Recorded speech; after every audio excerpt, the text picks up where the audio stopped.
अगर आप इस सेवा रहस्य को जान जाएंगे तो राग द्वेष से मुक्त हो जाएंगे। सेवा ही परम धर्म है। हृष्य परिपंथिनों, अय परमार्थ के पथिक, इन राग द्वेष लुटेरों से अपनी साधना संपत्ति को बचा लो। राग और द्वेष रूपी लुटेरों से। किसी के शरीर से राग हो जाएगा तो काम पैदा हो जाएगा, किसी के शरीर से द्वेष हो जाएगा तो क्रोध पैदा हो जाएगा, और काम और क्रोध दोनों तुम्हारे भजन को छीन ले जाएंगे, चुरा ले जाएंगे। हर समय खाली हो जाती है जेब। ध्यान रखना, जहां आप गुस्सा किए या काम क्रीड़ा किए, काम भोग किए, तो तुम्हारी थैली खाली की खाली फिर शुरू। लूट ले गए, परिपंथियों लुटेरे हैं। तभी तो आध्यात्मिक उन्नति नहीं होती। साधक इन लुटेरों की तरफ देख नहीं पाता, इसलिए आध्यात्मिक उन्नति नहीं होती। यही कारण है कि साधना बहुत वर्षों तक करने पर भी उसे अध्यात्म अनुभव नहीं होता। प्रायः साधकों की शिकायत लगी रहती है कि मुझे तो कुछ आनंद का अनुभव नहीं हुआ। उसका कारण है तुम्हारे साधन भजन को ये लुटेरे लूट रहे हैं। कौन? राग और द्वेष, काम और क्रोध, ये लूट रहे हैं। देखो, साधना में मन लगे या ना लगे, साधना फल दे के रहती है।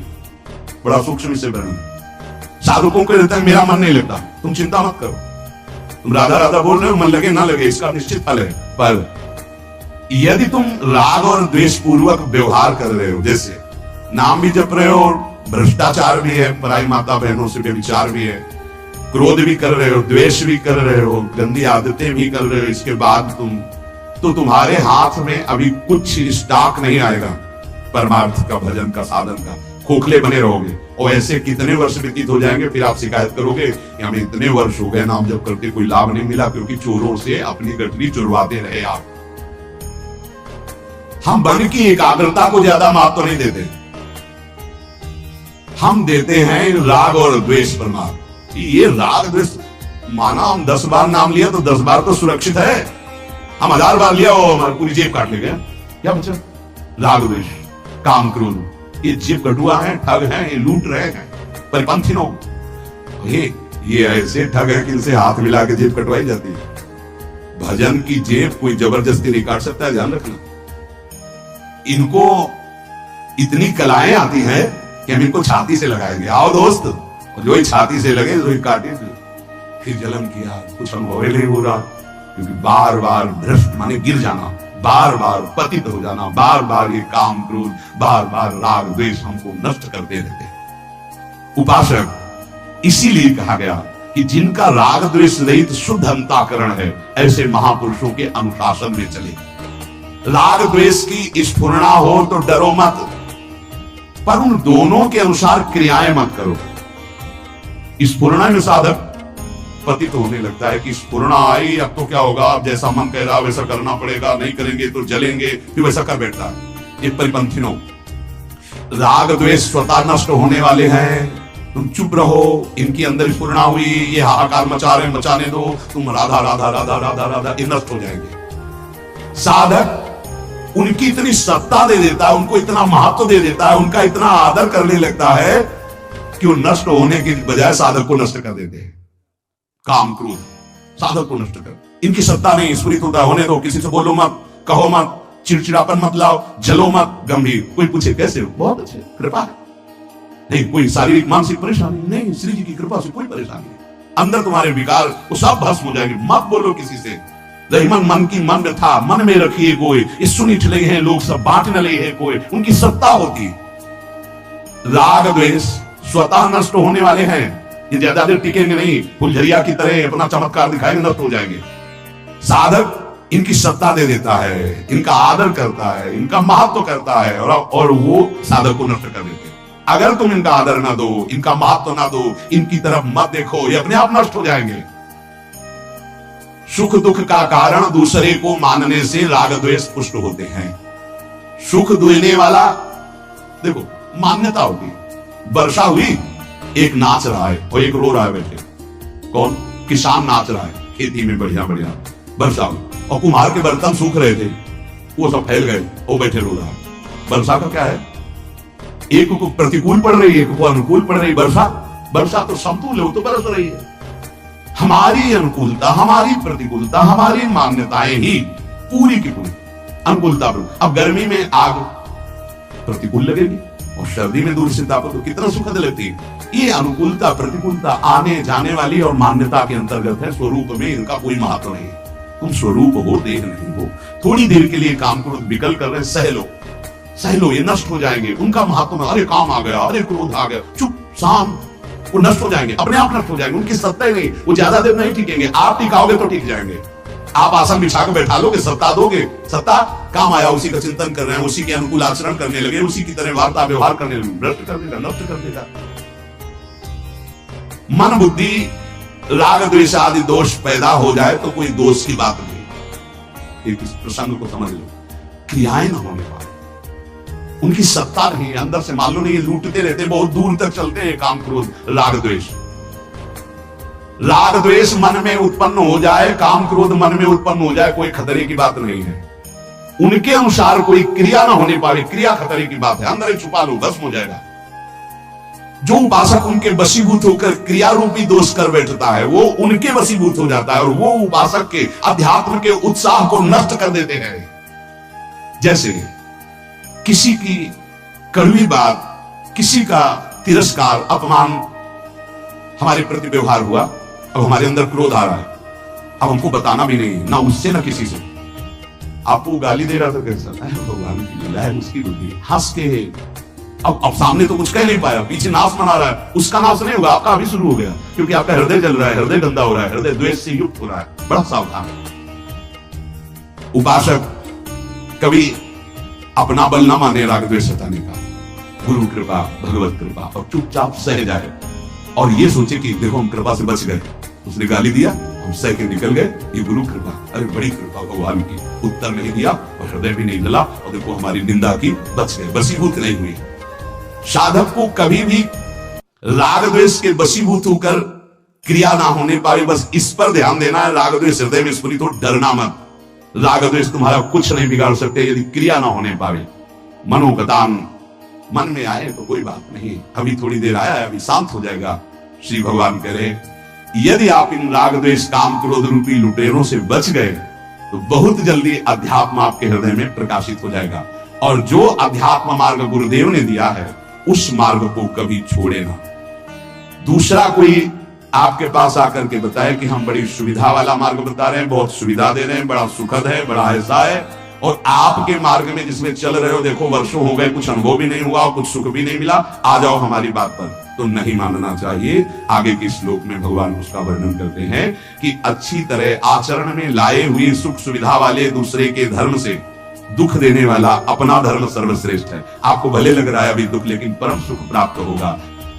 जितनी भी हमें प्रभु ने पुरुषार्थ की शक्ति दी है, उसे अब हम अनर्थ में न जाने दें। अनर्थ अर्थात धर्म विरुद्ध आचरण में ना जाने दें। जहां तक हो सके हम प्रयास करें कि शास्त्र सम्मत गुरु आज्ञा के अनुसार हमारा जीवन व्यतीत हो। आगे प्रियालाल खुद संभाल लेंगे। उनकी कृपा के बिना हमारी सामर्थ्य नहीं है कि हम अपनी इंद्रियों को, अपने मन को सदा सदा के लिए एक रस भाव से स्थापित कर सके।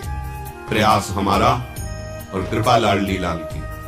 वो चित्त चोर है, चंचल चित्त आकर्षणी है, वो हमारे अंतःकरण पर स्वयं प्रेम का प्रकाश कर देंगे। प्रेम का प्रकाश होते ही मन, बुद्धि, चित्त, अहंकार, ये सब ऐसे प्रेम रस में डूबते हैं जैसे कमजोर चीटा गुड़ में फंस जाए, गीले गुड़ में, फिर निकल नहीं सकता, उसकी सामर्थ्य नहीं है। ऐसे ही मन, बुद्धि, चित्त, अहंकार, ये चारों करण प्रियालाल के ऐसे प्रेम में फंस जाते हैं, फिर गति ही नहीं होती उनकी। मन अमना हो जाता है, संपूर्ण अंतःकरण केवल प्रियालालमय हो जाता है। यह हमारी साधना से नहीं, उनकी करुणा कटाक्ष से होगा। पर उनकी करुणा कटाक्ष उसी पर प्रकाशित होती है जो सारा प्रयत्न प्रियालाल के भजन में, प्रियालाल के अनुसार चलने में, प्रियालाल के अनुसार अर्थात प्रतिकूलस्य वर्जनम, प्रतिकूल आचरण हमसे ना बनने पावे, प्रयास हमारा सफलता लाडली लाल की कृपा से। विषयों का इतना प्रबल आकर्षण होता है कि जो मंद बुद्धि है या मूढ़ बुद्धि है, उनकी तो कोई बात ही नहीं है। जो शास्त्र ज्ञान संपन्न है, बलात् विषय इंद्रियों को आकर्षित कर लेते, उनके भी महाराज धर्म स्वरूप युधिष्ठिर जी और उनके चारों भ्राता द्रौपदी जी और समस्त ब्रह्म ऋषि परिकर बैठा हुआ है। उसमें उपदेश कर रहे हैं युधिष्ठिर जी को, कह रहे हैं ह्रियते बुद्धिमानोपि नरो हारिभिरिन्द्रियैः विमूढ़ संज्ञो दुष्टास्वैः रुद्रभ्रान्तैरिव सारथिः। हे युधिष्ठिर, समझदार जो है, ज्ञानी जन जो है, आत्मबोध संपन्न अलग बात हो गई, शास्त्र ज्ञान अलग बात है। ज्ञानी से संबंध यहाँ शास्त्र ज्ञानी से है, स्वरूप बोध से नहीं है। जैसे भगवान ने श्रीमद् भगवत गीता जी में कहा श्रद्धावान लभते ज्ञानम। अब ये बोध संपन्न ज्ञान नहीं है, अभी उसे मार्ग का ज्ञान हुआ। अब वो अपनी इंद्रियों पर शासन करके जितेंद्रिय हुआ। श्रद्धावान लभते ज्ञानम तत्परा सहितेंद्रिया। अब जब जितेंद्रिय हुआ, अब जो बोध हुआ उसे आत्मबोध कहते हैं। यही परम शांति का स्वरूप है। श्रद्धावान लभते ज्ञानम तत्परा सहितेंद्रिया ज्ञानम लब्ध्वा पराम शांति मचिरेणादि गच्छति। अब जो ज्ञान प्राप्त हुआ वो स्वरूप बोध है। स्वरूप बोध जिसको हो गया है तो वहां कोई गुंजाइश ही नहीं है, न विषय की, न इंद्रियों की, न मन की। नहीं स्वात्मा रामम विषय मृग तृष्णाम भ्रमयति। आत्मबोध प्राप्त हुए महापुरुष के हृदय में किंचित मात्र कभी कोई भी यहां से लेकर ब्रह्मलोक तक का भोग वैभव आकर्षण ही नहीं पैदा कर सकता। ये बोध संपन्न महापुरुष की स्थिति होती है। नहीं स्वात्मारामम विषय मृग तृष्णाम भ्रमयति। आत्माराम पुरुष कभी विषय मृग तृष्णा में भ्रमित नहीं होता। पर यहाँ जो ज्ञान का शब्द है वो शास्त्र ज्ञानी का है, अभी बोध नहीं हुआ है। तो कह रहे हृते बुद्धिमानोपि नरो हारिभिरिन्द्रियैः। जो शास्त्र सिद्धांत को जानते हैं, जिन्हें शास्त्रों का ज्ञान है, उनकी भी इंद्रियों को विषय खींच लेते हैं। इतने बलवान विषय हैं। जहां इंद्रियां विषयों की तरफ आकर्षित हुई थी, इंद्रियां इतनी बलवान हो जाती है कि मन को खींच लेती है। और जहां मन इंद्रियों के साथ भोग में विचरण करता है, वहां बुद्धि भ्रष्ट हो जाती है। भ्रष्ट माने अपने सत्मार्ग से गिर जाती है। इसलिए विचार शक्ति को प्रबल रखो। ऋषिजन महाराज युधिष्ठिर को समझा रहे हैं, विचार शक्ति को प्रबल रखो।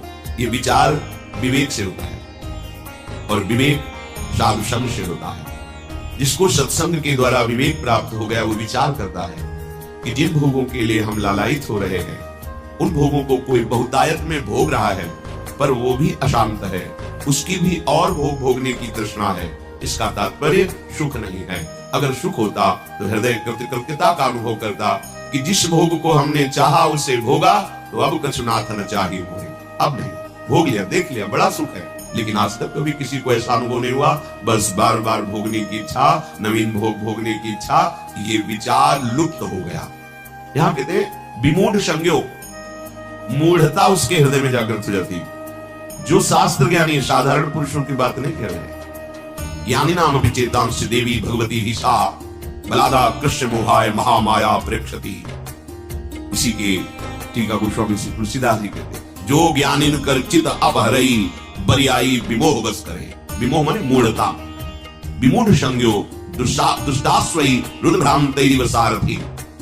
वो ऐसी दुष्ट इंद्रियां हो जाती हैं कि जैसे कोई ड्राइवर नशे में हो जाए और मार्ग भूल जाए तो चला जा रहा है, कहां मुठभेड़ हो जाए, कहां गड्ढे में गिरा दे, ऐसी बुद्धि मंद हो जाती है, भ्रष्ट हो जाती है। अब उसको यही लगने लगता है कि ये तो कहने वाली बात है कि भजन में सुख है, आराधना में सुख है, सुख तो भोगों में ही है। ऐसी विमूढ़ता छा जाती है। इसलिए जो ज्ञानी पुरुष जनेन्द्री और रसेंद्री के भोगों में लगे हुए हैं, बहुत ध्यान देने योग्य बात करें। शिष्णोदर कृते प्राज्ञ करोति विगशम बहु मोह राग वशाक्रांत इंद्रियार्थ वशानुगा। जिनका केवल एक ही लक्ष्य है, अच्छा अच्छा भोजन मिले और काम भोग करने की लालसा प्रबल करके उसी का चिंतन, उसी को भोगने में सुख का अनुभव, वो अज्ञानी पुरुष है। वो परमार्थ में नहीं है, वो रागी पुरुष है। विषयों का चिंतन और विषयों की क्रिया करना, विषय सामग्री को एकत्रित करके भोग भावना में रहना, विचार शक्ति नष्ट हो गई। अर्थात जो मनुष्य जीवन की दुर्लभता भगवत प्राप्ति के लिए कही गई, वो निकृष्ट भाव को प्राप्त हो गई। तिनते खर सूकर श्वान भले, जड़ता बस जे न कहीं कुछ नहीं। उनसे सुअर कुत्ता गधा अच्छे। क्यों? क्योंकि अपने कर्मों का भोग भोग कर ऊपर उठ रहे हैं, और हम मनुष्य शरीर में ऐसे आचरण कर रहे हैं कि हमें बहुत नीचे गिरना पड़ेगा। जहां विचार शक्ति लुप्त हुई तो दशा बदल जाती है अजितेंद्रीय पुरुष की, बड़ी दुर्गति को प्राप्त होता है। अभी तो पता नहीं चलता, जब उसका फल आता है, कर्म भोग का परिणाम आता है, तब त्राहिमाम मचता है हृदय में। कोई रास्ता दिखाई नहीं देता कि हम जिस रास्ते से चल करके अब अपने को बचा लें।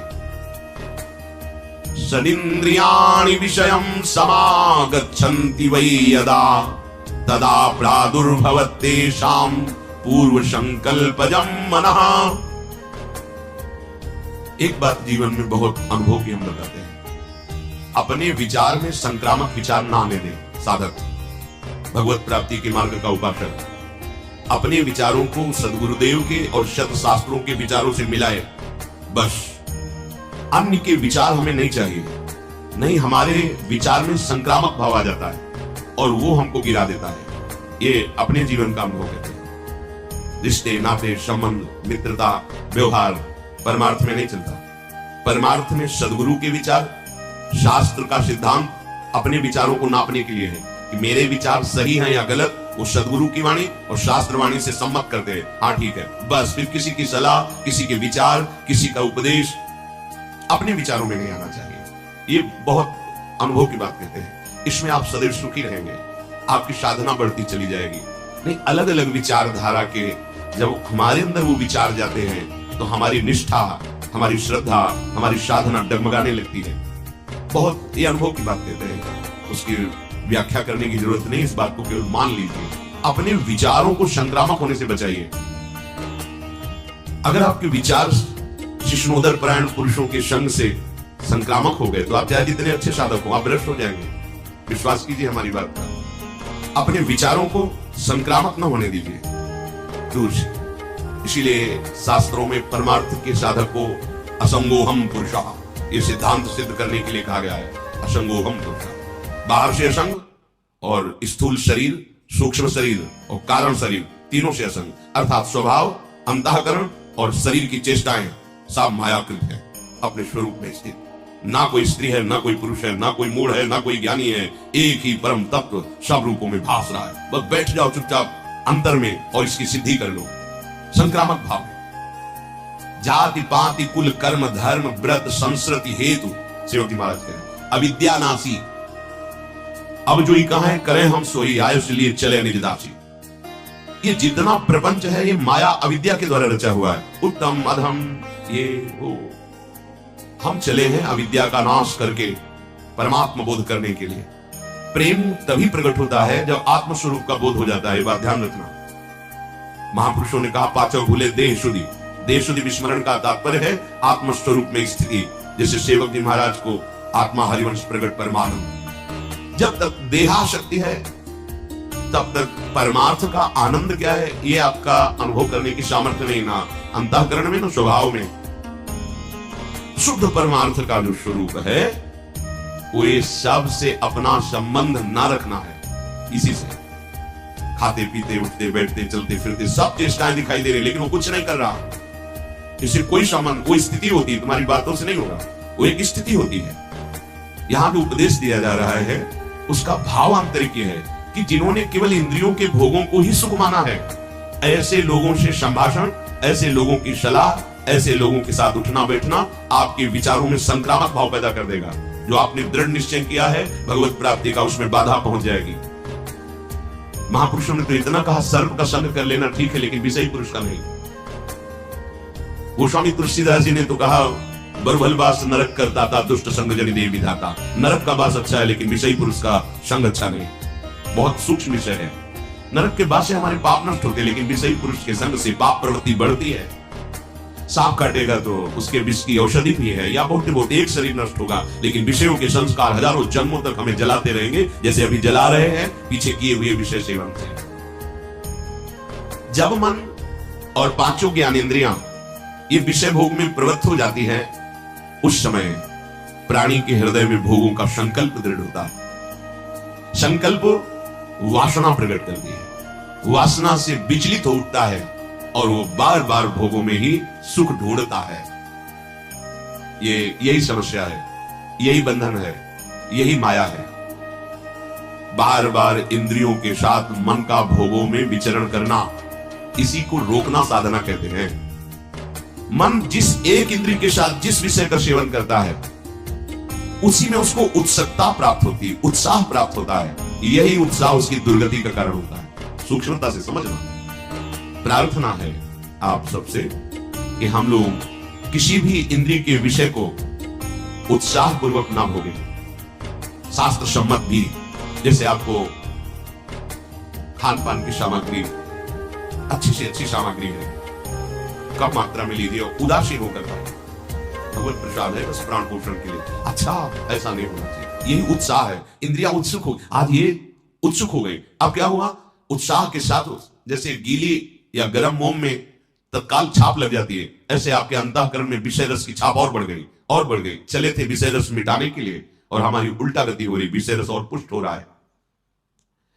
विषयों के प्रति उत्सुकता भर जाना। हमने देखा है महापुरुषों को, जब यमुना किनारे बिंदौर की तरफ भ्रमण कर रहे थे, हमारे दो ही मार्ग थे, गंगा का किनारा और यमुना जी किनारा। कभी किसी शहर किसी ग्राम में एक भी रात्रि रुकने का ऐसा कभी नहीं रहा। जहां तो कोई देवालय यमुना किनारे या गंगा किनारे जब भ्रमण किया है, या गांव के बाहर कोई देवालय, उसमें रुकना। तब तक जब तक वृंदावन धाम में श्री जी ने कृपा नहीं, तब तक कभी भिक्षा नहीं मांगी। आकाश वृत्ति का ही आश्रय लिया। जो हमारे पास स्वयं आ जाएगा हम उसको पाएंगे, अन्यथा मांगने का शब्द नहीं था। क्योंकि यौवन अवस्था थी, नगर में प्रवेश होने से हमें डर लगता था, किसकी क्या भावना है, कैसा है। तो गंगा का किनारा हमारे लिए या यमुना किनारा। वहां एक परमहंस जी मिले, बड़ा दिव्य स्वरूप, कांतिमान तीनों में, एक अचला केवल नीचे, एक झोली जिसमें छांदोग्य उपनिषद, चश्मा और छड़ी, बस वही अचला ऐसे मच्छरों से बचाने के लिए ओढ़ लेते। 2 लंगोटी, एक अचला, एक छड़ी, एक चश्मा, छांदोग्य उपनिषद। ऐसा वैराग्य की देख के एकदम चित्त आकर्षित हो गया। और ब्रह्मबोध संपन्न महापुरुष। तो जैसे भंडारा हो रहा है, प्रयाग में कुछ दिन रुके थे उनके साथ, भंडारा हो तो खबर रखते थे, गए नारायण, नहीं स्वामी जी हमारे यहां तो बैठ के पवाया जाता है, तो नारायण अगर आपको देना है तो दे दीजिए, हम बैठेंगे तो नहीं। तो उनका ऐसा प्रभाव था कि सामने वाला फिर कुछ बोल नहीं सकता था। ओ सब सामान, क्या है, अरे 2 पूड़ी डाल दीजिए, सब्जी डाल दीजिए, खीर इसी में डाल दीजिए, उसी खप्पर में सब डाल दिया, जितना आवश्यक है, गए बैठ। यही स्वभाव, वस्तु का स्वाद नहीं, प्राण पोषण के लिए अन्न पा रहे हैं और प्राणों को आहुति देनी है प्रभु के चिंतन में। एक एक श्वास की आहुति बहुत बड़ी यज्ञ है। एक एक श्वास में हम अपने आराध्य देव का चिंतन कर रहे हैं, तो ये प्राणवायु का हवन हो रहा है पर ब्रह्म परमात्मा तत्व में। ये जो इंद्रियों के स्वाद में अपने लोग उछल जाते हैं, उत्साहित हो जाते हैं, ये हम अपने परमार्थ को नष्ट करते हैं, जान नहीं पा रहे हैं। ध्यान रखना है, हमारे प्रभु का स्वभाव, आप जैसी इच्छा करोगे भजन करते हो पूर्ण हो जाएगी। जो इच्छा करी हो मन माही, हरि प्रसाद कछ दुर्लभ नाही। तुम जो चाहोगे मिलेगा। लेकिन बाबा जी बने हैं या परमार्थ मार्ग के पथिक बने चाह मिटाने के लिए, चाह को पुष्ट करने के लिए, चाह बढ़ाने के लिए नहीं। इसमें आपको हट करना पड़ेगा। अलग अलग स्वाद लेने की चेष्टा छोड़िए। यही चेष्टा तुम्हें और इंद्रियों के भोगों में फंसा देगी। यही उत्साह तुम्हारे पतन का कारण होगा। भोग के लिए उत्साह होना, यह परमार्थ विहीन अंतःकरण का लक्षण है। परमार्थिक का जो अंतःकरण है वो उत्कंठा पूर्वक भगवत चिंतन के लिए उत्साहित रहता है। अगर हमारा हृदय भोगों के लिए उत्साहित है तो तुम्हें जलन नहीं होती, तुमको क्लेश नहीं होता कि हम अपने मार्ग से विमुख उत्साह कर रहे हैं। जथा लाभ संतोष सदा काहू सो कछ न चाहूंगो। कोई कच्चा पक्का ये वो कोई मतलब नहीं। भाग्य प्रारब्ध के अनुसार या प्रभु के विधान के अनुसार जो है उसको उचित रूप, हाँ 2 रोटी डालिए, सब्जी डालिए, बस प्राण पोषण करना है और भगवत तत्व में लीन होना है। खा पी के खूब भोगों को थोड़ी भोगना है। और गृहस्थ धर्म में भी आवश्यकता अनुसार भोगों के सेवन का आदेश है। अगर आवश्यकता से विपरीत चेष्टा करोगे आहार विहार की, तो विपरीत चेष्टा फिर आपकी अन्य इंद्रियों की होगी, वह अधर्म हो जाएगा। चाहे जो कोई हो, अध्यात्म सुख लेना है तो इंद्रियों के भोगों में उत्साह ना रखते हुए केवल प्राण पोषण या भगवत आज्ञा का पालन करने के लिए, चाहे वो गृहस्थ हो या विरक्त हो, जैसा शास्त्र सिद्धांत है उसके अनुसार चले। उत्साह पूर्वक भजन करने में वृत्ति लगनी चाहिए। अधिक से अधिक, वो 11 माला जपता है, हम 21 माला जपे, 51 माला जपे, अधिक से अधिक उत्साह हो। नाम कीर्तन में, वाणी गायन में, संयम में, कम सोने में, कम खाने में, कम बोलने में, इसमें उत्साह हो। उत्साह पूर्वक प्रपंच वार्ता करने में, प्रपंच चिंतन करने में, भोगों को भोगने में, यह अध्यात्म मार्ग के पथिक का लक्षण नहीं। सबके अंदर इंद्रियों का विषयों के प्रति आकर्षण और उत्साह रहता है। इसी को नष्ट करना साधना है। मना कष्टानि इंद्रियाणि प्रकृति स्थानि कर्षति, उसी को उल्टा करना है हमको, प्रकृति की तरफ नहीं परमात्मा की तरफ आकर्षित करना है। तो कमर कस के जब इस मार्ग में तुम चलोगे तो तुम्हें सहयोग मिलेगा, आराध्य देव का, गुरुदेव का बल मिलेगा, और उसी बल से हम आगे बढ़ते हैं। तो मन जिस इंद्री के विषयों का सेवन करने जाता है उस विषय में वो उत्साहित हो जाता है, सब देखो हृदय में, और वही उत्साह दृढ़ चिन्ह बना देती, संस्कार बना देती भोग के। और भोग उपभोग में प्रवृत्त होते होते वो अपने स्वरूप को भूल जाता है, उद्देश्य को भूल जाता है। ऐसा होता है। तथा संकल्प बीजेन कामेन विषयेषु विद्धा पतति लोभाग्नौ ज्योतिर्लोभात् पतंगवत्। अब उसका संकल्प पे संकल्प बनता रहता है भोगों का। आज ये भोगा, कल वो भोगेंगे, ऐसा अगर मिले तो अच्छा है, ऐसा भोगे तो अच्छा है। अब वो संकल्प विषय रूपी बाणों से अंतःकरण को बींध देता है, कसक जलता रहता है। हर समय भोगते हुए भी भोग की इतनी वासना बढ़ जाती है कि इंद्रियां काम नहीं करती और तृष्णा बढ़ गई। कितनी दुर्दशा। बोले वो ऐसे नष्ट हो जाता है जैसे पतंगा तेज के आलिंगन करने के लिए भस्म हो जाता है दीपक में या अग्नि की लौ में जाकर के। एवं पतति संसारे तासु तास्विहि योनिषु अविद्या कर्म तृष्णाभिर भ्राम्यमाणोऽथ चक्रवत्। अब ये चक्र चल गया, भोग भोग से संस्कार, तृष्णा, वासना, कामना, इस प्रकार ये अविद्या और भोग कर्म का तृष्णा द्वारा ऐसे चक्र की रचना हुई कि वो संसार में बार बार नीच योनियों में जन्म लेता रहता है और महान दुख प्राप्त करता है। ब्रह्मा से लेकर तृण पर्यंत प्राणियों में, जल में, भूमि में, आकाश में वो बार बार जन्म लेता है, पर वो परमानंद की प्राप्ति नहीं कर पाता है। हे युधिष्ठिर, ये अविवेकी पुरुष की गति है। तुम विवेकवान हो, सुनो विवेकी पुरुषों की गति क्या होती है। जिसने ये निश्चय कर लिया है कि इस जन्म में मेरा कल्याण निश्चित है, मैं अब मोक्ष चाहता हूं, मुक्त होना चाहता हूं इन भोगों से, मैं भगवत प्रेम चाहता हूं, ये विवेकी पुरुष की चाह है। वेद की आज्ञा है कि यह कर्म करो और यह कर्म ना करो। अतः जो धर्म पूर्वक गुरुजनों की आज्ञा का पालन करने के लिए अहंकार से नहीं, अहंकार शून्य होकर कर्तव्य गुरुदेव की आज्ञा का पालन करने के लिए करता है, अनुष्ठान करता है, वो विवेकवान कहा जाता है। हम जो आचरण कर रहे हैं अपने बल से नहीं कर रहे, अपनी गुरु कृपा से कर रहे हैं। हम जो कर रहे हो हमारा संकल्प नहीं है, हमारे गुरुजनों का आदेश है कि आपको ऐसा जीवन, ऐसी दिनचर्या, उन्हीं के बल से, उन्हीं के आदेश से, तो अहंकार होगा ही नहीं, क्योंकि हम करता ही नहीं है। अगर हम करता होते तो पहले कर लेते। अब जो हमारे द्वारा हो रहा है ये हमारे ऊपर गुरु कृपा है, हमारी लाडली की कृपा है।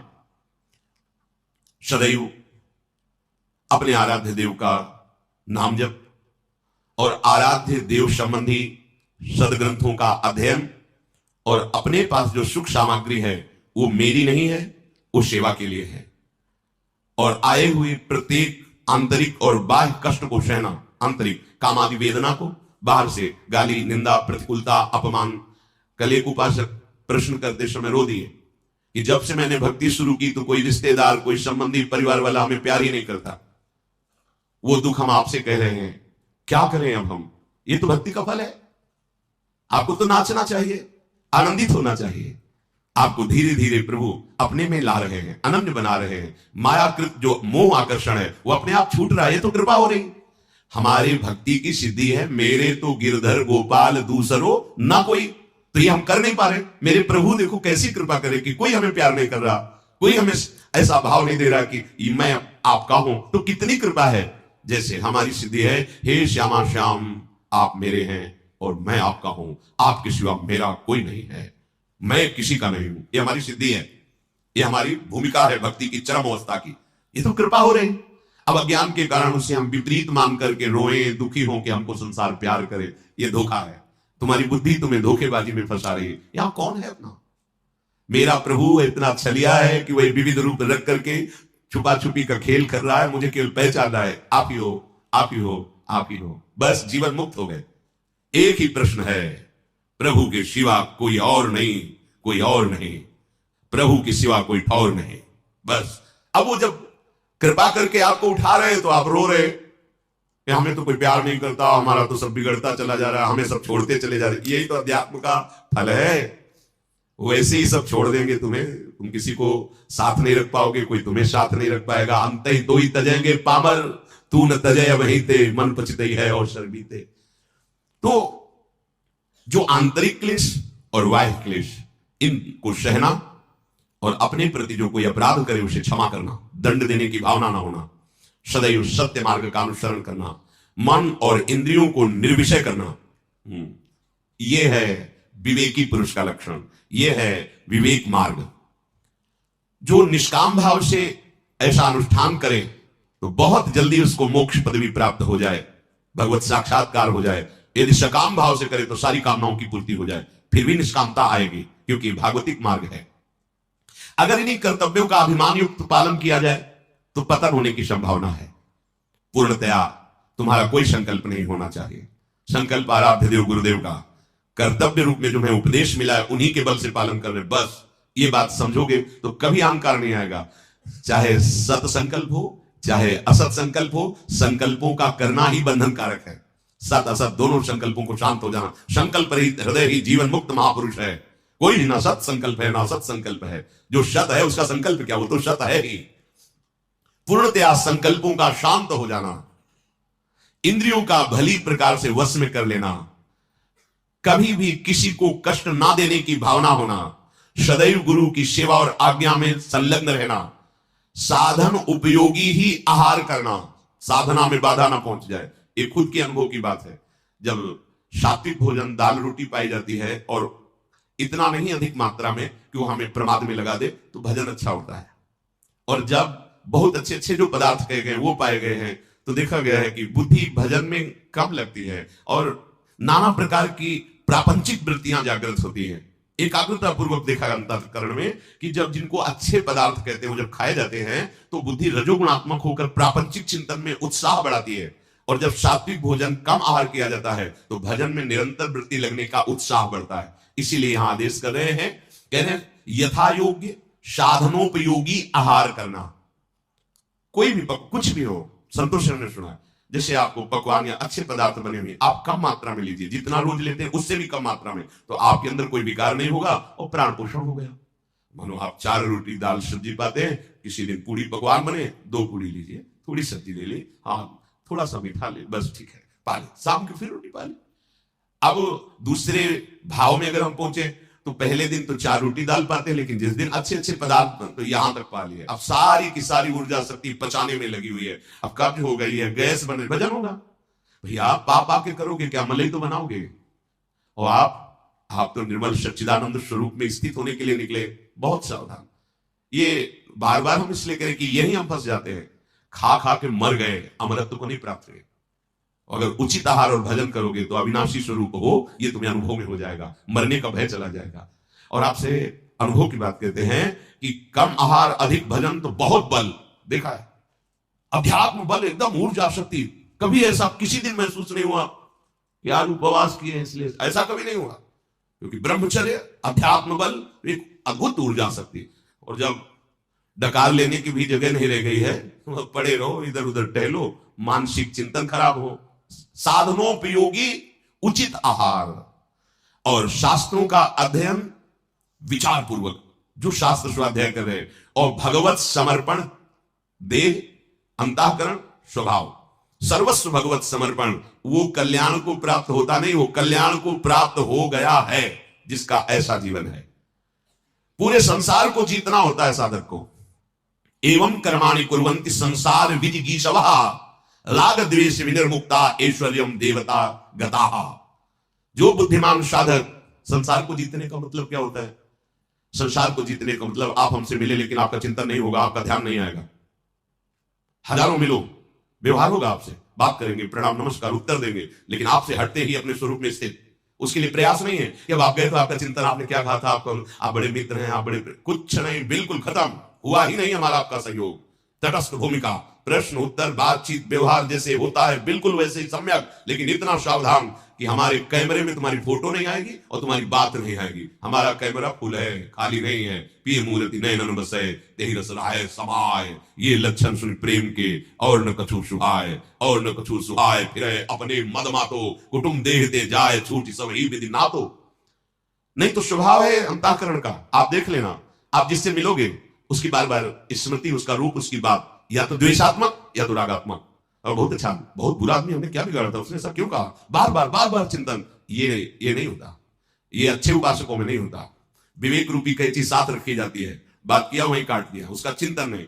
अगर कुछ 1 मिनट, 1.5 मिनट, 2 मिनट तो आप कमजोर साधक हो, और घंटों तो आप समझो कैसे साधक हो, और सालों। उसने हमको ये कहा था संसारी पुरुष होता जीवन भर याद रखता है, और इसने हमको गाली दी थी, फंसेगा कभी, ये सब परमार्थ का प्रतीक। संसार को इसे जीतना कहते हैं।